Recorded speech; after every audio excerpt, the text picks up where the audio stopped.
Welcome back to another episode of Imperfect Masterpiece. Yes, I'm Nuru, I am Maria. and Imperfect Masterpiece is just a safe space where we invite conversations around normal situations that happen to us in our daily lives. And the aim is just to sort of show that we are all a work in progress, and just because we've fallen here or there doesn't mean that we are bad people or that we are losers. Yes. And so today, our topic is life after employment. Yes. Whether you have been fired, or whether you just quit your job, whether you are retrenched, or even retired. So, like all situations that have left you outside the world of employment, Yes. that's what we're going to talk about today. Yes. And I know that recently, like in 2020, Yeah. there because of the pandemic, so many people now lost their jobs. It became like a global thing. Yeah. And that's when we started talking about, oh yeah, now you see, what do you do life after employment? And so now people have started getting back jobs, it's true. Yes. But even recently, we have just heard that 11,000 employees of Meta Yeah. have been laid off. Oh my God. And so it's something that is actually, affecting so many people in our country, but also globally. Yeah. And so we thought, let's talk about it. Yes. And so Maria and I find ourselves in positions where now we are not employed currently. Yes. And I know that there were a lot of feelings and emotions that come with not being employed, especially the first couple of weeks after now you're not working anymore. So Maria, Yes. maybe you can just tell us a bit of what you were feeling the first couple of weeks. Okay, guys, thank you so much, Nuru, for this opportunity. I would like to say that employment is something that is very good. We all need jobs. But as much as we all need jobs, there comes a time whereby you don't expect, and maybe you get retrenched, or maybe you are not at peace with what you are doing, and you just decide to quit. But in my case, I've experienced it too. I've been fired, I've also decided to quit. So I have the two experiences. So there's this one place I was working, Nuru. It was a very good place, a very good company. I'm not going to name the name of the place, but it was, when I got this job, it was like my dream job. And I was so happy. I really loved it. I did my interview. We were so many people. I got lucky. I got the job. The salary was good. Everything was good. So I went to this place the first month, very excited. Okay, most of the time, I'm not usually a timekeeper, but I sacrificed because this company was my dream company. So I used to wake up very early. I made sure that I was at work on time. In fact, I was like the first person at work. I did my best. I worked there like for 2.5 months. And then one day, I'm just called in the office. Do you know what? The manager and the director, they tell me, we are so happy, you are a good person, you are young, but we feel like we are not going to continue with you. Okay, at first I was clueless, and so many questions started running in my mind, and I was like, what have I done? Why are they firing me? Because now I had so much expectations and plans, because now I got this job. I was planning on so many things, like buying so many things. I also got a medical cover, which was so good, and I was planning to go in very good hospitals to be treated because I had a small condition. But now all these things have stopped. I didn't expect it. What do you do? So at first I was clueless. They looked at me and they wondered if I've heard what they told me. But then I recollected myself very fast and said that if they have already decided, there's nothing I can do. Because I can't start telling them or convincing them to give me the job again, because it is something that they had already decided on. So my mind just clicked and said, just accept it. Don't even question, because if they have already decided, what are you going to do to convince them? Yeah. So I just accepted and told them I appreciate that time, although it was hurtful. It was not easy. So I asked them, what should I do? They told me to return some of the company staffs, of which I did, because I had all of them. And then I just went home. And guess what? On my way, It hits. it hits. So I was with one of my workmates. that day that we went home with. So in the bus, something told me to tell her. Because we were just laughing, we were friends, but she didn't know the information that I had. So one thing told me to tell her, another thing was like, just keep quiet. So after much thought, I just decided, let me tell her, what do I have to lose? So I told her. She was shocked. She was shocked. She was thinking, the way you are laughing, like this, how are you feeling? But I just went home. When I reached at my house, I cried. I really cried because that was when it now hit me. I was angry. I was mad at myself. I was in a situation that I cannot even explain. I was bitter because I was like, why did she fire me? What have I done? Am I a bad person? Was I not doing my job well? Or maybe she didn't just like me. But I shared with one of my close friends because I'm this one person who I don't like keeping things to myself. I like talking to. When I have a problem, I talk to my friends. So I called one of my friends. This one here, we are good friends. I explained it to her. And she told me, my friend, you know what? Don't worry. You are not the first one. Plus, maybe it's an opportunity for something else. It's a rebirth of something bigger. Maybe God didn't want you to be in that place because maybe something will happen to you. In as much as you thought that it was a good place for you, maybe God did not want it to be your place. And after some time, I gathered like my emotions and I accepted it. But I would like to say that it was not easy. And I came to conclude that, like, for example, when you are fired or when you get a job, make sure that you do your best. When you are doing your best, even though you will be fired, you will not be bitter because you know that you have done your best and you will not have anything to regret about. For me, I knew that I did my best. So it was not big thing for me because I thought it was not my problem. I think it was their problem. And that helped me so much. Like to accept myself and pick up my rugs again. And I'm happy that I'm here today. That's it's kind of like a heart-wrenching story. Yeah. Especially, when I hear you talk about the immediate emotions that you felt. Yes, yes. Because you said that you felt, the first time you said you were hurt. Yes. Then again, when you went home, you cried. So that was some sort of sadness that came over you. And then you said now you were also mad. You were angry. Like, why me? What did I do? Did I deserve this? Yeah. And even thinking about like situations that I have been in where I have, also lost, a couple of jobs in the past. Yeah. I think for me, immediately it's like, in addition to yours, shame. Because I have been working at this place. Yeah. Someone asks me, what do you do for a living? I say, I do this. This is my profession. Yes. And now I can't do it. I can't say that because I'm not doing it anymore. So what do I say? Do I say I'm in between jobs? Do I say, what do you say? I think it's so difficult. Like, what are you doing? So that whole aspect of shame, and just like you said, you kind of go back and forth. Should I talk about it with my friends or not? Because you're afraid that they'll judge, that they'll laugh, behind your back. They'll, just not be supportive. Yeah, some of them will be happy. Yeah, That one.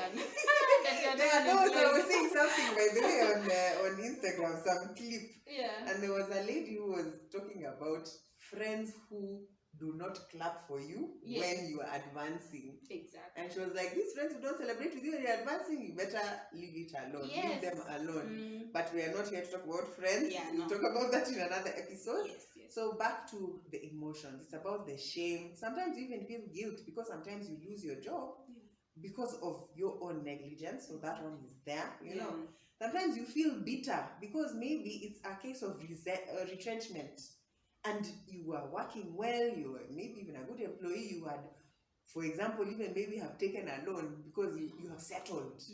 I'm like, okay, I'm settled in this job, things are looking good. You've taken some responsibilities alone, and then all of a sudden you don't have a job. So now what do? You know, it's also a stressful situation for those who are supporting so many people. Exactly. You know, and so all these people are on your back, and here you are, you don't have a job. How do you tell them? You know, especially in the African setting. Yeah. You know, you work, but you don't only take care of your immediate family. You're taking care of the grandparents, you're taking care of things at home, maybe aunties, uncles, cousins. You know, cousins, all those. It's a community in Africa. And so for sure, those emotions for me, it was just a mix of, and imagine, I also felt like a mix of relief in there, because I had reached a point by the time I left the employment. It's like there was a lot of pressure. So for me, it was like there was a lot of pressure in the job. There was, you know, a lot of tension, you know, just, you know, it was like a lot was happening. And so apart from feeling sad, of course, and there was also the shame, but relief, a little bit of relief, because my goal was like, oh, at least I get to, you know, take a beer. It's like I can sleep in, I can, you know, spend time with my people, I can do all those things I've been wanting to do for so long, but I can't do it because of my tight schedule. So it was kind of a mix. But to be honest, I think the biggest thing I was grappling with was I've lost my identity. You know, like my identity was this profession. So now what? You know, how can I stand in front of people and be counted as an equal? And what I was known for, and now I can't be that anymore. Exactly, I don't have it anymore, and so it was just crazy. So, but as you can see, we are still here. We are talking. We are alive, and we are happy. So, Maria, I would like you to like share, you know, how you were able after the initial shock. How were you able to find your center and still, you know, live well and, you know, just enjoy life even without having employment? Okay, thank you. So I like to say that your job is not you. You are not what you are doing, because you can be so many things. So in as much as you have lost your job, that is not who you are. You can do many more other things. And it's always a bad feeling, because most of the time now you start asking your questions like, now what next? I'm not doing this job anymore. What am I going to do? In as much as you are supposed to sympathize with yourself, but you need to at least come up and be creative. As I say that, my friend Nuru told me that maybe it can be a rebirth of something else. And I want to thank God, because due to that, I was now able to learn new skills. Like, for example, I went to learn piano lessons because now I had time, and I could not just go to another job immediately.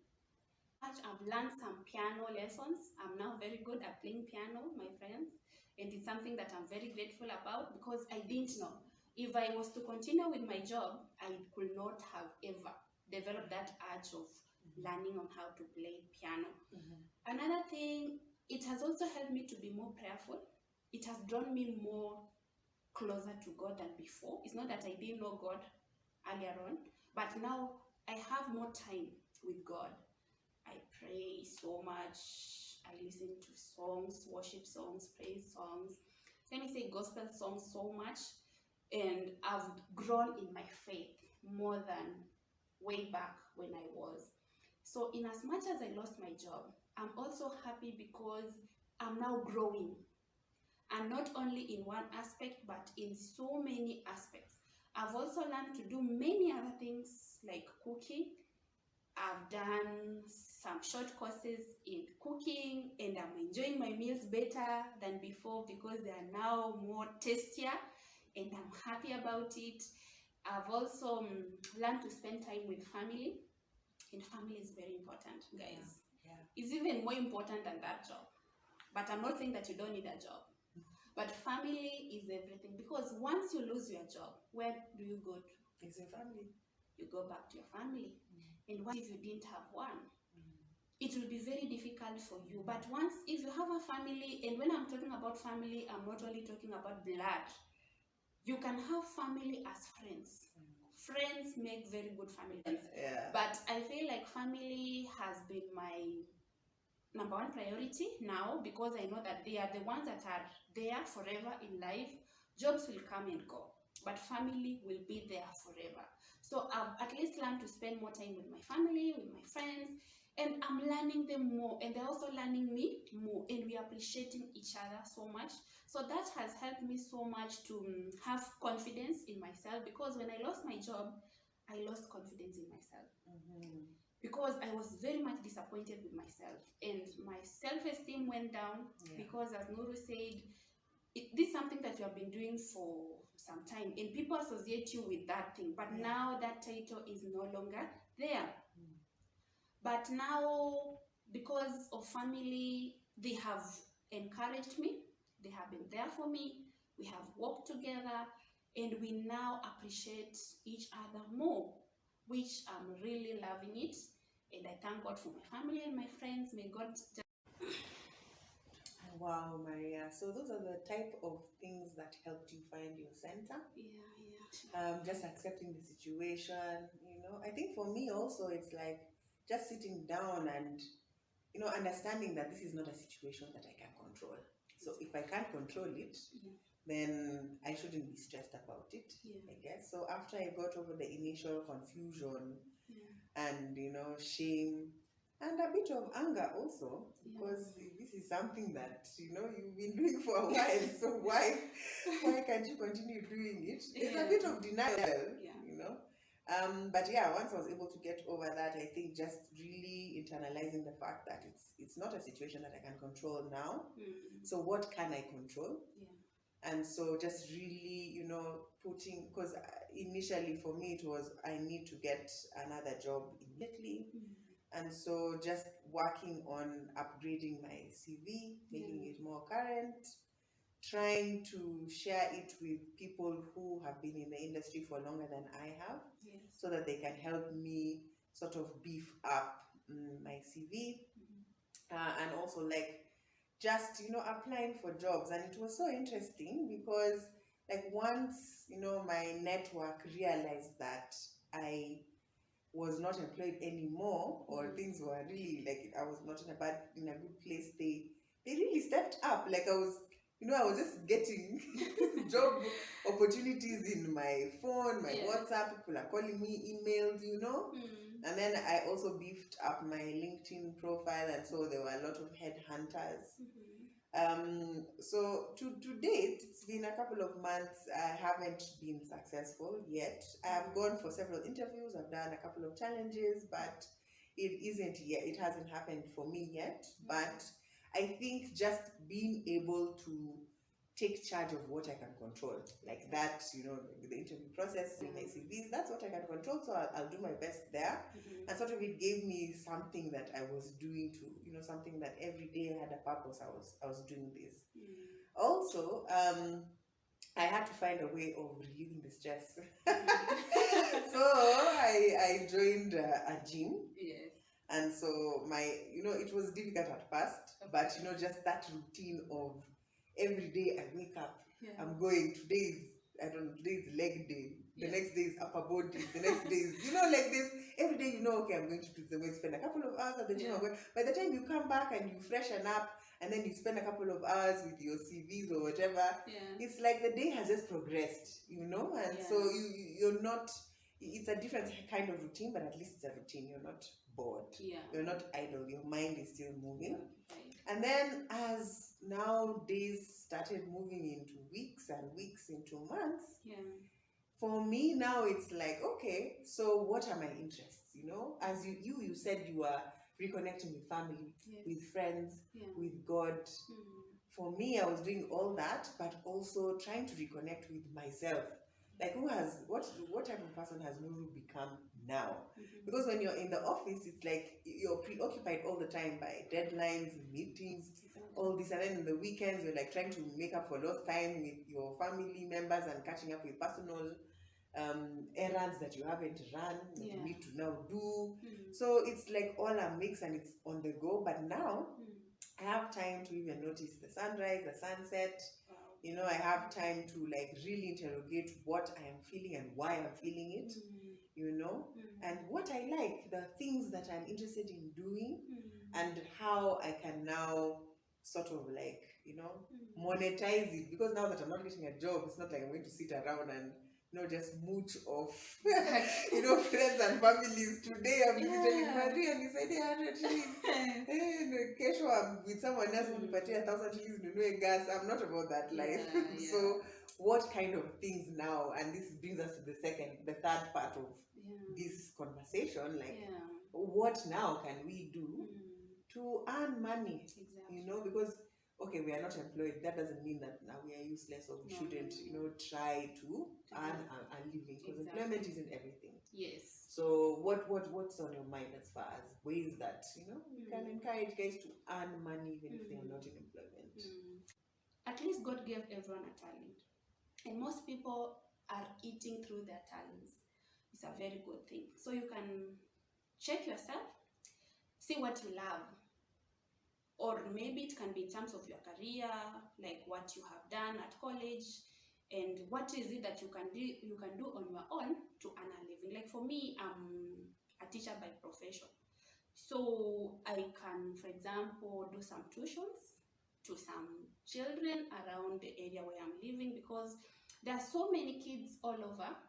And if you just put some posters there that you are doing some tuition, you'll get some children that you'll tutor, and you'll make some money. Also, as I said, like for example, playing a keyboard, we have so many places that they need keyboardists. So if you just have that art of playing a keyboard nicely, you can play even in churches, you can go and play at functions, very good. So you can earn through that. Also, at this age of the internet, there are so many things that you can do on the net, and you can get good money. Like for example, vlogging. You can start your own YouTube channel. You can do some things on Instagram. You can do whatever you love. If you love fashion, you can do that. If you love encouraging people, you can have a short video whereby you talk about things, you encourage people. And people, I like people so much because we are human, and we will support people, will support you all over the world. So the internet has made the world a global village, and people are earning money through the net. So I want to encourage anyone there. You can find something to do. If you love cooking, if you love like even tutoring, you can do it on the net. If you love, like for example, gymming, physical fitness, you can also do it. And you can just open your YouTube channel. You can go to TikTok, Instagram, and you're going to make money there. And I thank God for this network or the internet, because it's just a way of, I think it has helped me. I personally, I'm not there yet, but I believe that it is something good.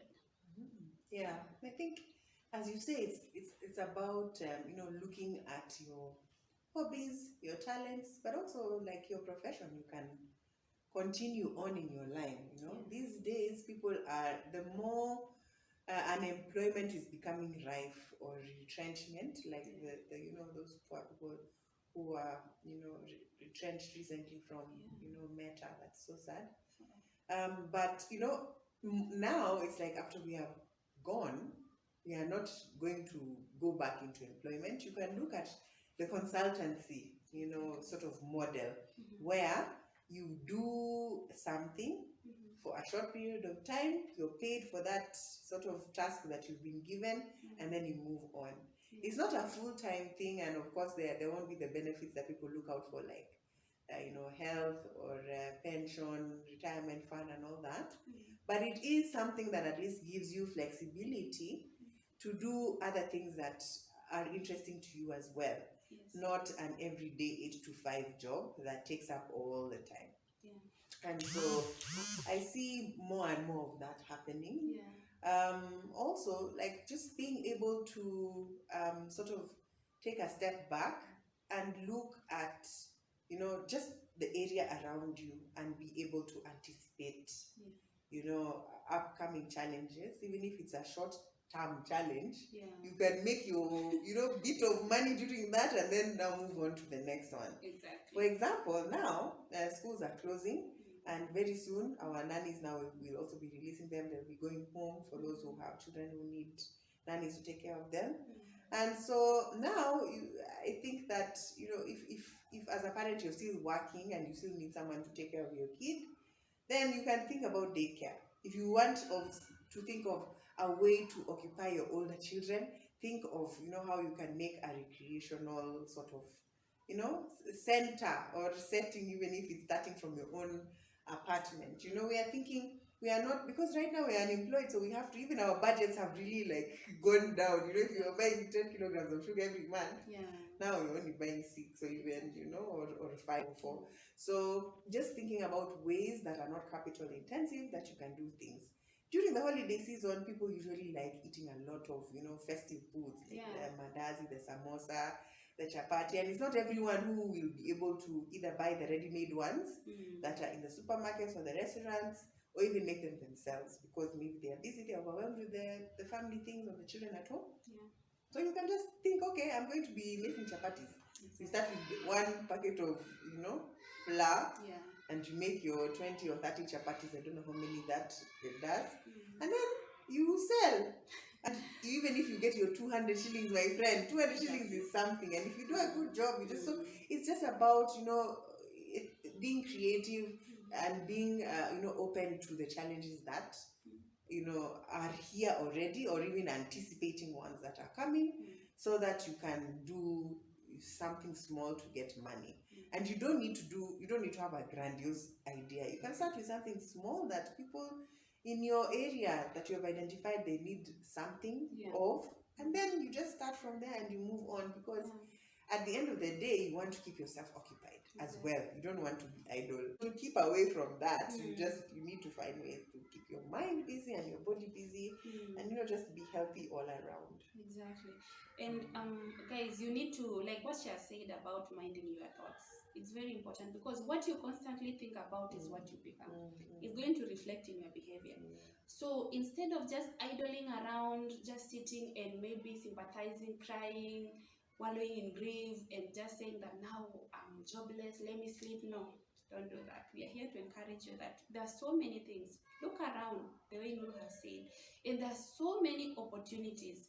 You'll be surprised even to just see something that maybe you are not seeing before, and now you can see it. So let us take this chance or this opportunity of maybe being unemployed as something that is going to create for us more and more opportunities. Do not grieve so much. It's good to grieve, but do not grieve for a longer time. Just a shorter time, and then pick up your rags, and you know what? You got it. For sure, you can do anything. It's not the end. It's actually a beginning. And the society makes you feel like you're unworthy, or you're undeserving, and there's all this pressure of, you lost your job, now look for a new one. Like, I just need you to understand that everyone is different. There are those who hit the road running, my friend, after they've been lost one job, tomorrow they're in another one and they're hitting. But for others, it takes a bit of time for them even to get a job, or even for them to understand what they want to do next. So whether you're that type of person who knows their next step as soon as possible, or the one who takes a bit more time, both of you are on separate journeys, and there is no wrong one. Exactly. So with that, I think our 20 minutes is up. Yes. I hope that we were able to sort of shed some light on some of the ways that you can handle the disappointment that comes with unemployment, but also just to show you that you're not alone in this, and we are so many here, and we are still living and living well. The thing is just to find your center, accept where you are now, and then now chart a course forward. And everyone's course is different. Exactly. Don't compare your journey with someone else's. So it's come the end of our session. Make sure you subscribe, please. Yes. And we'll see you next time.